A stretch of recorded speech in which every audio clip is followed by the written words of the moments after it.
And guys, may dumating sa akin galing from BDO. Ayan. Hindi ako nag-apply ng BDO credit card, pero pinadalan po nila ako nito with Advantage card. Ayan, sa Advantage card.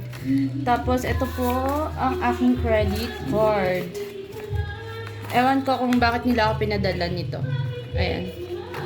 Ayan po, yung credit card na binigay sa akin ni BDO. Ngayon lang to, kakarating na lang sa akin. Hindi ko po alam kung paano siya gamitin. Pero, based on my review sa YouTube, kailangan daw i-activate. Pero mas maganda na magpunta tayo kay BDO. Para po, malaman natin kung ano po yung dapat gawin dito. Sabi nila, kaskas na lang daw ng kaskas eh. Pero thanks for BDO. Forgive me this. Thank you.